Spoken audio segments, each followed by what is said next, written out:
Pagkawala ng kulay ubing kidlat, wala nang kahit anong bakas ng mayabang na opisyal, natulala sa biglaang pagkawasak si Ye Xiao at nagtanong kung tuluyan na nga bang naglaho ang lalaki. Pagkatapos ay napalingon siya kay Fang Yi at tinanong kung tinanggap na ba talaga siya ng Thunder Throne bilang master nito. Kalmadong sumang-ayon si Fang Yi. Ikinaway niya ang kanyang kamay at nagpasalamat sa artifact, itinuring ang nakamamatay na pag-atake bilang kabayaran sa kanyang pagtuturo rito. Pagharap niya sa natigil ang grupo, tiniyak niyang mabait at maayos naman talaga ang Thunder Throne at wala itong masamang hangarin sa karamihan ng tao, casual niyang pinuri ang napakabilis nitong pagkatuto, dahilan para mapatulala ang lahat sa paraan ng paglalarawan niya sa isang nilalang na kayang magdulot ng napakalaking sakuna. Tumawa si Ye Xiao bilang pagsang-ayon, kahit alam niya ang totoo, ang artifact na yun ay may kapangyarihang makawasak ng mundo, at ang mahinahon at mapagprotekta nitong asal ay para lamang kay Fang Yi. Napasinghal si Zhang Tian at natuwang nakuha ng tusong opisyal ang nararapat dito, pagkatapos ay sinabi ni Elder Wu kay Fang Yi na balak nilang isa-publiko ang insidente, lalo na kung paano pinili ng Thunder Throne si Fang Yi at winasak ang kanyang mga kalaban upang protektahan siya. Ngumiti si Fang Yi at sumang-ayon, sinabing imposibleng maitago ang mga lihim sa bagong panahong ito. Dahil nasa sentro na rin siya ng atensyon, tinanggap niya ang publisidad. Alam niyang ang napakalaking lakas ng trono ay magiging makapangyarihang babala sa kanilang mga kaaway. Biglang naging seryoso ang kanyang mukha habang binabalaan si Elder Wu na hindi magtatagal ang kapayapaan ng bansa. Nagsimula na ang panahon ng mga throne, at alam ng lahat na ang pagkakaroon ng isa sa mga artifact na ito ang tanging paraan upang makamit ang tunay na kapangyarihan sa nagbabagong mundong ito. Mabigat na sumang-ayon si Elder Wu at inaming hindi nila kayang pigilan habang buhay ang mga sakim na paksyon, at walang nakakaalam kung kailan tuluyang masisira ang marupok na kaayusan. Pagkatapos ay tinanong ni Fang Yi kung may iba pa bang nagawang makakuha ng trono, kinumpirma ni Elder Wu na may isang kilalang kaso ng isang taong hayagang inanunsyo ang sarili bilang isang throne master. Nang tanungin ni Fang Yi kung nasaan ito, ibinunyag ni Elder Wu na nasa Country B ang taong yun. Samantala, sa baybayin ng Country B, nag-uumapaw sa sigawan ang napakalaking pulutong, ipinagdiriwang nila ang kanilang pinuno ng alyansa dahil matagumpay nitong nakuha ang Earth Throne. Sa sobrang tuwa, itinaas ng leader ng Country B ang kanyang mga kamay at idineklarang ito ang sukdulang tanda ng swerte at kapangyarihan para sa kanilang bansa. Lumutang sa himpapawid ang bagong Throne Master at ipinakilalang sarili bilang Lord of the Earth. Nangako siyang ipapakita ang kanyang banal na kapangyarihan upang mapataas ang pandaigdigang reputasyon ng kanilang bansa, at iginiit na ang kanyang pag-angat ay kagustuhan ng langit. Pinagdikit niya ang kanyang mga kamay at pinakawalan ang kanyang bagong lakas sa isang malakas na sigaw, dahilan upang marahas na sumabog mula sa karagatan ang napakalalaking bato. Namangha ang mga manunood habang nakikita ang higanting mga estrukturang batong umaangat mula sa dagat, humahanga sa nakakatakot na kapangyarihan ng trono. Agad namang inutusan ng leader ng Country B ang kanyang mga tauhan na i-record ang pangyayari upang maipakita sa buong mundo ang lakas ng kanilang bansa. Pinuri niya ang kapangyarihang kayang magpayanig ng mundo na tanging isang throne master lamang ang maaaring magtaglay. Tumingin sa kamera ang pioneer leader at nagbigay ng pampublikong hamon. Kinutya niya ang Xia Nation at tinanong kung ang pinakamalakas nilang pioneer, ang Sealer, ay nakakuha na ba ng trono. Mayabang nang umiti ang leader ng Country B at kumpiyansang sinagot ang sariling tanong, hindi pa raw. Itinuro niya ang kamera at idineklara na kung walang trono, hindi mauunawaan ni Fang Yi ang tunay na kapangyarihan, nagbanta pa siyang dudurugin hanggang kamatayan ng Sealer kapag nag-cruise ang kanilang landas. Mabilis na naging viral online ang broadcast, na puno ng mga dayuhang manunood ang comment section, kinukutya ang Xia Nation dahil nabigo itong makakuha kahit isang trono. Tinawag nilang manloloko ang Sealer at ipinahayag na ang Country B na ngayon ang bagong pandaigdigang superpower habang wala ng halaga ang Xia Nation. Sa opisina naman, nagreklamo si Su Qingying tungkol sa biglaang kayabangan ng Country B. Nagtataka siya kung nakalimutan na ba ng mga ito kung gaano kadaling nilipol ng Sealer ang isa sa kanilang elite teams noon. Habang binabasa ang mga negatibong reaksyon, sinabi ng pangunahing opisyal na hindi ang pampublikong anunsyo ang pinakamalalang bahagi nito. Ipinaliwanag niyang ginagamit ng mga ito ang opinyon ng publiko upang palabasan na mahina at madaling lusubin ng Xia Nation dahil wala silang opisyal na throne master. Ipinagtanggol ni Su Zhengying si Fang Yi at itinuro na sapat na ang lakas nito sa labanan upang harapin ang lahat ng panloob nilang banta kahit walang artifact. Napangisi ang pangunahing opisyal at sinabing hindi naman maniniwala ang mga hangal na tao ng Country B sa katotohanan, na ang dalawang throne master sa Xia Nation ay espiritual na alaga at estudyante pala ng Sealer. Kasabay nito, isang nakakasilaw na haligi ng gintong liwanag ang sumabog paitaas mula sa vilya ng pamilya Fang. Sa loob, malalim na nagmumuni-muni si Fang Yi habang nakatuon sa kanyang makapangyarihang cultivation technique. Naramdaman niya ang isang pamilyar na sensasyon na hudyat ng nalalapit na breakthrough. Ang kanyang enerhiya ay umalingaw-ngaw sa sinaunang kapangyarihan na kahalintulad ng dark tide na gumagabay sa kanyang lakas. Ang napakalaking konsentrasyon ng kanyang spiritual energy ay lumikha ng sinag ng liwanag na tumagos sa mga ulap at bumuo ng umiikot na vortex sa ibabaw ng lungsod. Nagdulot ito ng matinding alarma sa monitoring center, iniulat ng isang staff member na lumampas na sa kanilang nasusukat na limitasyon ng spiritual energy sa lungsod. Nang suriin nila ang lokasyon, natuklasan nilang direkta itong nagmumula sa tahanan ng Sealer. Habang nababaluktot ang kalangitan dahil sa kanyang enerhiya, gulat na inanunsyo ni Su Zhengying na sinusubukan ni Fang Yi na makapasok sa susunod na realm, dahilan upang tuluyang mabigla ang mga opisyal. Sa gitna ng kanyang trance, mahinahong kinontrol ni Fang Yi ang kanyang paghinga habang ang kanyang espiritual na anyo ay lumulutang sa harap ng isang napakalaking kumikinang na buwan. Kinumpirma ng kanyang sistema na malapit nang mangyari ang breakthrough patungo sa Shenyu Realm. Habang umiikot ang mga ulap ng bagyo sa paligid ng buwan, nagbigay ng babala ang sistema. Ipinaliwanag nitong ang Shenyu Realm ay kumokontrol sa lamig at ilusyon, at upang makumpleto ang breakthrough, kailangang makaligtas ni Fang Yi sa isang heavenly tribulation. Biglang naging mapanganib ang payapang mental landscape, mararahas na agos ng madilim na pulang enerhiya ang umikot sa paligid ng kanyang anyo at nagpakawala ng matutulis na pag-atake laban sa kanya. Gamit ang kanyang spiritual vision, sinuri ni Fang Yi ang magulong unos na tumatama sa kanyang barrier. Napagtanto niyang ang tribulation ay ganap na binubuo ng dark energy, na may saysay dahil ang buwan ay sumisimbolo sa kaguluhan at kawalan ng kaayusan. Nauunawaan ni Fang Yi ang tunay na kalikasan ng Shenyuan Realm, bagamat iniuugnay ng mga tao ang buwan sa kagandahan, sa katotohanan ay nagdadala ito ng kabaliwan at manipulasyon. Ang kapangyarihan ng realm na magtipo ng pananampalataya ay isa lamang anyo ng panatikong pagsamba at pagkontrol sa isip. Ngumiti siya ng may kumpiyansa at inaming hindi magiging madali ang breakthrough na ito. Agad siyang lumikha ng napakalaking globo ng gintong enerhiya upang protektahan ang sarili habang binabalaan siya ng sistema na sinusubukan ng tribulation na sirain ang kanyang katinuan. Bumagsak ng marahas ang mga hiwa ng dark energy at banal na kidlat, sunod-sunod na tumama sa kanyang nagliliyab na barrier. Ginamit ng tribulation ang naipong kapangyarihan nito upang durugin ang kanyang depensa. Tumangging magapi, sumigaw si Fang Yi sa gitna ng unos at ipinatawag ang kanyang sinaunang God Demon Armor. Isang napakalakas na alon ng madilim na pulang kapangyarihan ang sumabog sa paligid niya habang pinapakawalan niya ang enerhiya ng artifact upang lumaban. Hinarap niya ang heavenly tribulation at nagpakawala ng napakalakas na fire slash upang hatiin ang bagyo.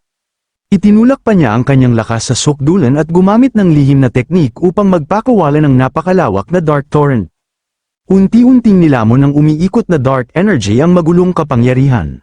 Nang hamupa ang unos, lumutang si Fang Yi patungo sa kumikinang na buwan.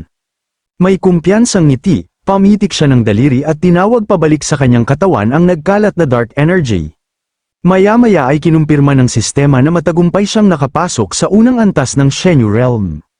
Habang hinihigop ng kanyang katawan ang natitirang dark energy, ninamnam ni Fang Yi ang pakiramdam ng kanyang bagong kapangyarihan.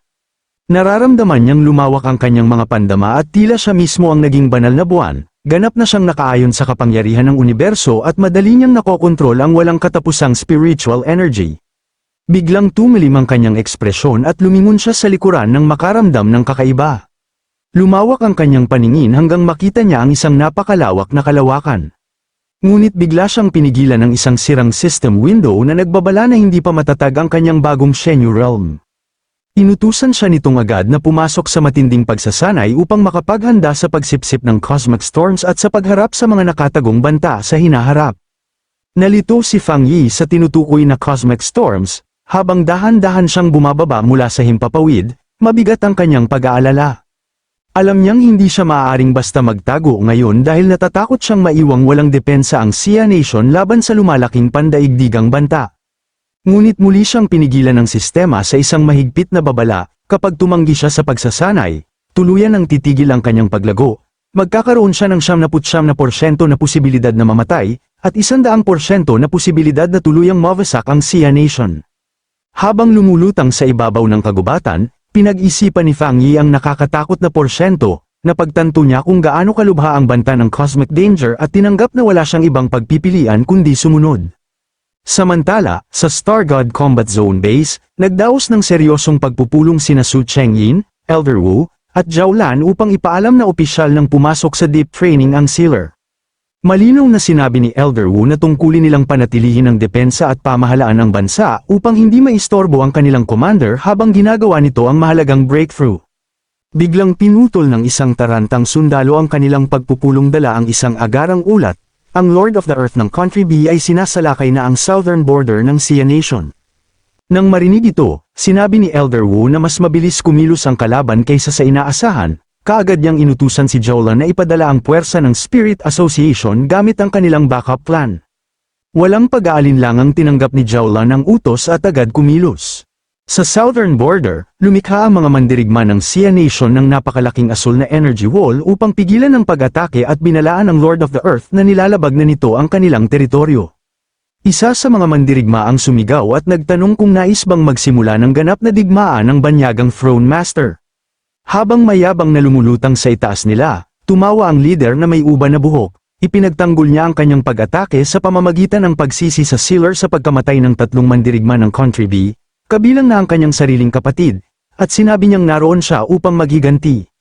Galit na isinumpa siya ng mga Sea Defenders at sinabing mga kriminal ang mga mandirigma ng Country B na iligal na pumasok sa secure zone, kinutya nila ang Lord of the Earth dahil tinuturing nitong inosenteng bayani ang mga magnanakaw. Nagalit sa kanilang matatapang na salita, ininsulto ng Lord of the Earth ang depensa ng Xia Nation, pakiramdam niya'y malaking paglapastangan na ang ordinaryong mga gwardya ay nangangahas magsalita sa kanya ng ganoon. Sa panunumpang papatayin ng mga tagapagtanggol, pinakawalan niya ang kanyang kapangyarihan at nagpatubo ng napakalalaking stone spikes mula sa lupa. Sa ilalim ng mga mandirigma ng J-Nation, marahas na pinunit ng matutulis na batong iyon ang baybayin at bumuo ng nakakatakot na pader ng lupa na nagbabantang sumira sa hangganan ng lungsod. Upang lumaban, isang espesyal na grupo ng mga mandirigmang Xia na nakasuot ng berdeng uniforme ang sumugod sa larangan. Pinuri ng squad leader ang mga gwardya at sinabing sila naman ang lalaban. Mula sa himpapawid, nagtatakang tumingin ang Lord of the Earth sa mga bagong dating. Pumwesto ang plant research team at naghanda upang bitagin ang sumasalakay na Throne Master gamit ang kanilang espesyal na military research tungkol sa mutated plants. Itinulak ng squad leader ang malakas na berdeng enerhiya diretso sa lupa at nagpatawag ng napakalaking halaman na mabilis na sumibol mula sa ilalim ng lupa. Ang higanting halaman ay naging dambuhalang mga baging na may matutulis na ngipin. Ipinahayag ng mga tagapagtanggol na ang kanilang lihim na wood weapon ang perpektong panlaban sa earth powers ng mananakop. Habang sumusugod ang mga halaman papunta sa kalaban, buong tapang nilang ipinangakong paprotektahan nila ang dangal ng Xia Nation. Inutusan nila ang mga baging na puluputin at durugin ang napakalalaking stone spikes. Mabilis na nasakmal ng mababangis na baging ang Lord of the Earth at mahigpit na binalot ang kanyang mga braso at katawan habang nasa himpapawid. Nang makitang nabitag ang sumasalakay na Throne Master, masayang nagdiwang ang leader ng plant research team at nagtaas ng kamao. Ngunit kahit lubusan siyang nakagapos, ngumiti lamang ang Lord of the Earth at tinawanan ang kanilang sinasabing natural counter. Madali niyang hinawakan ng makakapal na baging na pumipigil sa kanya. Gamit ang kanyang kapangyarihan, nanlaki ang mata ng squad leader habang nakikitang unti-unting natutunaw at napupunit ang matitibay na baging laban sa walang hanggang kapangyarihan ng mananakop. Nang mapagtanto ang matinding panganib, agad niyang inutusan ang kanyang mga tauhan na gamitin ang kanilang pinakamalakas na depensa, sabay-sabay nilang idiniin ang kanilang mga kamay sa lupa at nagpatawag ng nakamamatay na poison fog, na bumuo ng napakalaso na pader sa baybayin na dinisenyong pumatay sa sinumang magtangkang tumawid. Ngunit walang pakialam ang Lord of the Earth sa nakamamatay na patibong, tinawag niyang mahihinang insekto ang mga Sea Defenders, sa isang simpleng pitik ng kanyang mga daliri, tuluyan niyang winasak ang napakalaking toxic wall at kinutya ang kanilang sirang depensa. Tumanggi namang sumuko ang squad leader, sumigaw siya na kailangan nilang pigilan ng mananakop kahit kapalit pa nito ang kanilang buhay, at pinangunahan niya ang kanyang mga tauhan sa isang matapang na direktang paglusob. Habang nakatingin sa mga paparating na mandirigma, tinawag sila ng Lord of the Earth na basura. Madali siyang lumikha ng isang dambuhalang bola ng nagliliyab na dark energy sa ibabaw ng kanyang ulo. Nang makita ito, natigilan ang buong squad sa matinding takot habang natatakpan ng napakalaking atake ang araw. Sa malamig na utos na mamatay sila, inihagis ng Lord of the Earth ang nakamamatay na energy ball. Agad nitong nilipol ang buong defending squad at lumikha ng napakalaking pagsabog na sumira sa buong baybayin. Pagkatapos nito, ibinaling ng Lord of the Earth ang kanyang madilim na tingin sa kalapit na lungsod ng Sia at itinuring itong susunod niyang target. Kinutya niya ang bansa dahil wala itong throne master na magtatanggol dito. Isang madilim na haligi ng enerhiya ang bumagsak at nagwasak sa sentro ng lungsod. Sa kailaliman ng mga guho, nagsisiksikan ng mga takot na mamamayan habang umiiyak at nagtatanong kung sino ang magliligtas sa kanila. Isang lokal na mandirigma ang tumayo sa kanilang harapan upang harangin ang mga bumabagsak na bato at nangakong hindi pa sumusuko ang mga tagapagtanggol. Samantala, sa kanyang tahimik na training space, nakaupong nagmumuni-muni si Fang Yi sa harap ng dambuhalang buwan.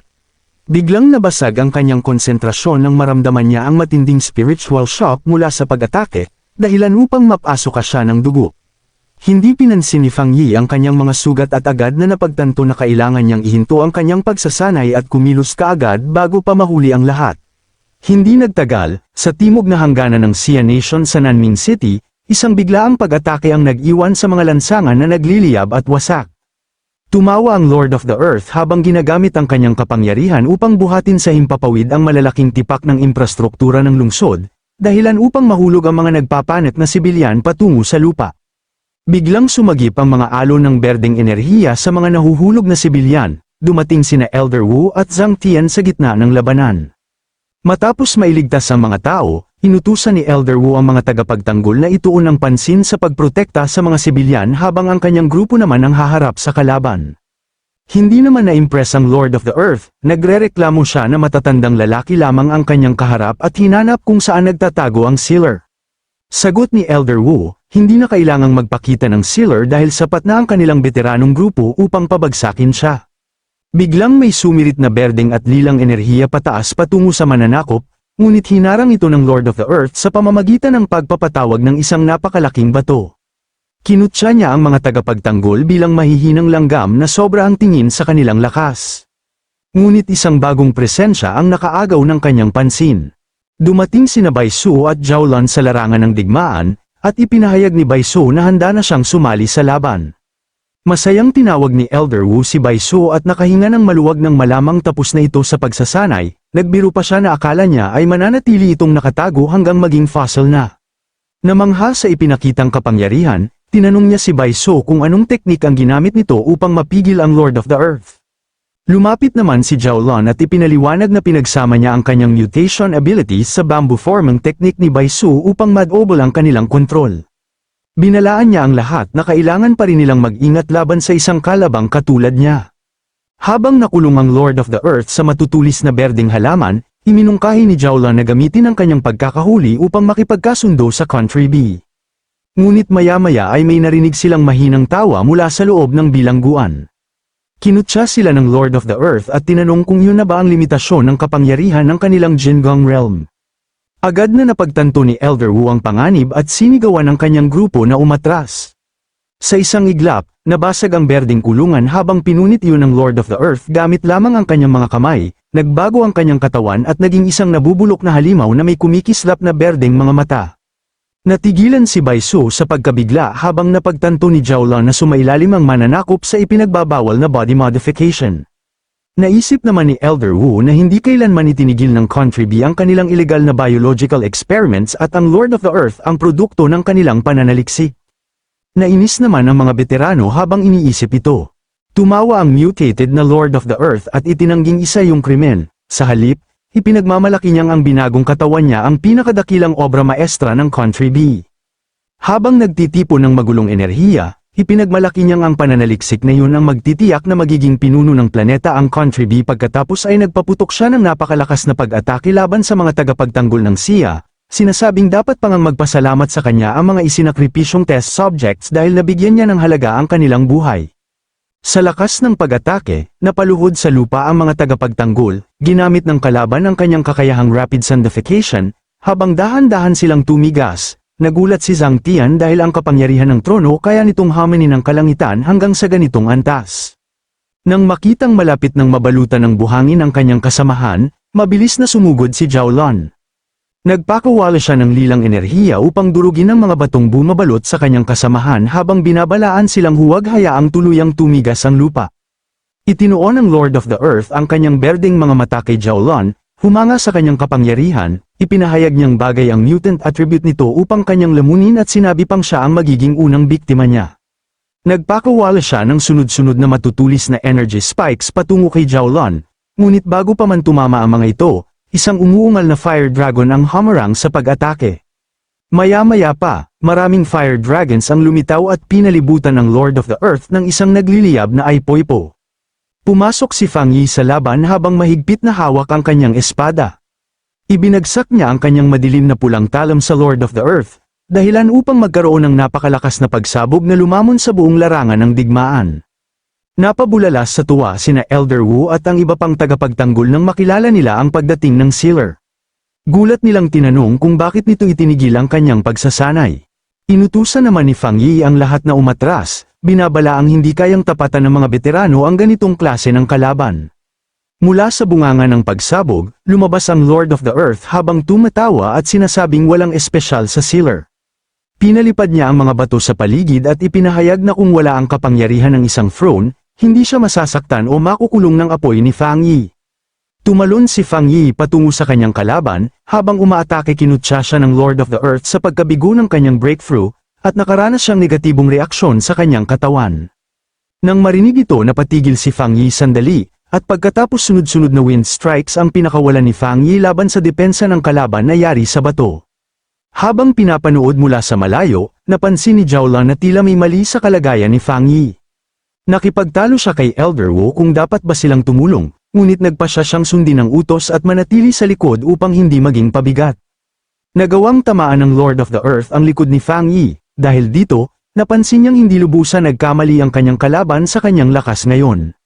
Habang umuubo ng dugo, napagtanto ni Fang Yi na napakadelikado at magulo kontrolin ang enerhiya ng Shenyu Realm. Biglang naglabas ng babala ang sistema na hindi matatag ang kanyang kasalukuyang cultivation realm. Dahil sa matinding sakit, napasigaw si Fang Yi habang sumasabog palabas sa kanyang katawan ang pulang enerhiya. Habang pilit niyang pinipigilan ang magulong aura, napagtanto niya ang kapalit ng pagtigil sa kanyang seclusion. Dahil naantala ang proseso, hindi niya magamit ang lakas matapos ang breakthrough at nakakaranas pa siya ng matinding side effects. Sinamantala naman ng Lord of the Earth ang kanyang kahinaan at kinutya ang Sealer dahil nakikipaglaban ito habang dumaranas ng energy backlash. Nagpatawag siya ng dalawang napakalalaking haligi ng bato. Nang makita ito naging alerto si Fang Yi, may ngiti sa labi, hinatulan ng Lord of the Earth ng kamatayan ang Sealer at pinaglapit ang kanyang mga kamay. Sa isang malakas na dagandong, nagsara ang dalawang dambuhalang tipak ng bato at dinurog si Fang Yi sa pagitan ng mga ito.